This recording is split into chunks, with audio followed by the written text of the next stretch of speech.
Bismillahirrahmanirrahim. In this lecture, we will learn that how we can determine that the compound is ionic or covalent from the value of its electronegativity. मतलब कि हम electronegativity values की वजह से हम कैसे बता सकते हैं कि कोई कंपाउंड जो है वो आयनिक है या फिर कवलेंट है। तो हम देखते हैं कि हम कैसे बता सकते हैं। इलेक्ट्रोनेगेटिविटी डिफरेंस अगर हमारे पास एक मॉलिक्यूल है या कंपाउंड है, उसमें दो आइटम्स प्रेजेंट हैं, उनका इलेक्ट्रोनेगेटिविटी डिफरेंस देखेंगे। अगर तो उनका इलेक्ट्रोनेगेटिविटी डिफरेंस जो है वो 1.7 से ज़्यादा है, तो हम कहेंगे कि जो बॉन्ड है या जो मॉलिक्यूल है वो आयनिक करेक्टर का है। ठीक है। फॉर एग्जांपल NaCl है।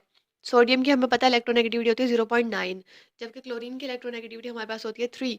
तो सोडियम की 0.9 और इसकी 3, जब हम इनका डिफरेंस निकालेंगे 3 माइनस 0.9 तो आएगा 2.1।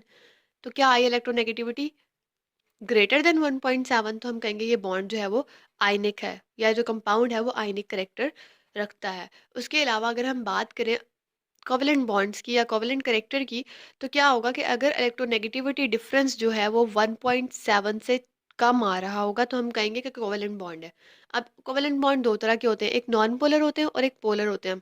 तो नॉन पोलर कोवलेंट बॉन्ड्स कौन से होते हैं? जिनमें इलेक्ट्रोनेगेटिविटी डिफरेंस जो होता है वो 0 से 0.4 तक हो। ठीक है। और पोलर कौन से होते हैं? जिनमें इलेक्ट्रोनेगेटिविटी डिफरेंस जो है वो 0.5 से लेकर 1.7 के दरमियान में हो, या 0.5 हो या 1.7 हो। ठीक है। तो इसमें अगर हम एग्जांपल देखें नॉन पोलर कोवलेंट बॉन्ड्स की, तो देखें H और H का बॉन्ड, या फिर नाइट्रोजन का नाइट्रोजन से बॉन्ड, तो इसमें क्या है? डेल्टा इलेक्ट्रोनेगेटिव जो है, यानी इलेक्ट्रोनेगेटिविटी का जो डिफरेंस है वो इसमें क्या आ रहा है? 0। जबकि अगर हम बात करें CH4 की, तो कार्बन के ऊपर होगा 2.5 और हाइड्रोजन पे 2.1। तो जब दोनों को माइनस करेंगे तो आएगा 2.5 माइनस 2.1, तो आएगा 0.4। मतलब कि ये नॉन पोलर कोवलेंट बॉन्ड्स के अंदर फॉल कर रहा है। फिर अगर हम देखें पोलर कोवलेंट बॉन्ड्स की एग्जांपल, तो इसमें हमारे पास देखें HCl की अगर हम एग्जांपल देखें, तो H के ऊपर क्या होता है? 2.1। मतलब H की इलेक्ट्रोनेगेटिविटी 2.1 होती है, जबकि Cl की 3 होती है। 3 माइनस 2.1 क्या आएगा? 0.9। तो इसका मतलब है ये फॉल कर रहा है पोलर कोवलेंट बॉन्ड में। और अगर हम बात करें CCl4 की, तो कार्बन की क्या होती है? 2.5 और क्लोरीन की क्या होती है? 3। तो 3 में से 2.5 माइनस के तो क्या आया? 0.5। तो 0.5 भी इसके अंदर फॉल कर रहा है, तो हमने कहा ये कोवेलेंट बॉन्ड है। तो ये क्राइटेरिया होता है कि वैल्यू अगर 1.7 से बड़ी होगी हम कहेंगे आयनिक है, और अगर 1.7 से छोटी होगी तो हम कहेंगे कोवेलेंट है। और फिर आगे कोवेलेंट की दो एग्जांपल्स। ठीक है, दो टाइप्स। नेक्स्ट क्या है? अगर वैल्यू 1.7 के करीब करीब है, मतलब 1.6 समथिंग या फिर 1.5, सॉरी 1.6 समथिंग या फिर 1.8 समथिंग, तो हम कहेंगे कि 50% जो है वो आयनिक होगा, कंपाउंड जो है 50% जो है वो कोवेलेंट कंपाउंड होगा। अब हर चीज़ में कोई ना कोई एक्सेप्शन होती है, मतलब 100% जो है वो अप्लाई नहीं हो रही होती। इसी तरह जो पॉलिंग स्केल है, इसकी जो वैल्यूज़ हैं वो 100% एप्लीकेबल नहीं है, तो यहाँ पर भी कुछ एक्सेप्शन है। जैसे हमारे पास सबसे बड़ी एक्सेप्शन जो है वो HF बॉन्ड की है।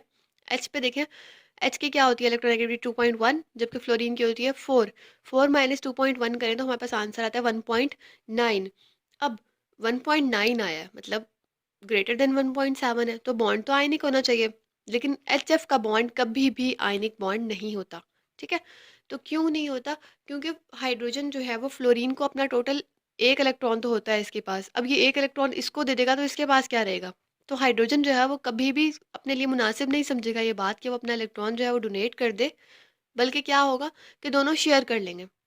हाइड्रोजन भी अपना इलेक्ट्रॉनिक शेयर कर लेगा, फ्लोरीन भी शेयर कर लेगा, ये अपना ऑक्टेट कंप्लीट कर लेगा और इसके पास जो है वो डुप्लेट कंप्लीट कर लेगा अपना हाइड्रोजन जो है। ठीक है। तो ये शेयरिंग का ऑप्शन ज़्यादा सोचते हैं कि हम शेयर करें, ना कि डोनेट करने का। तो मतलब आयनिक बॉन्ड कभी भी नहीं है। इसके इलेक्ट्रोनेगेटिविटी 1.9 होते हुए भी ये आयनिक बॉन्ड नहीं है, तो ये एक एक्सेप्शन है। होप सो आपको समझ आई होगी। Thank you.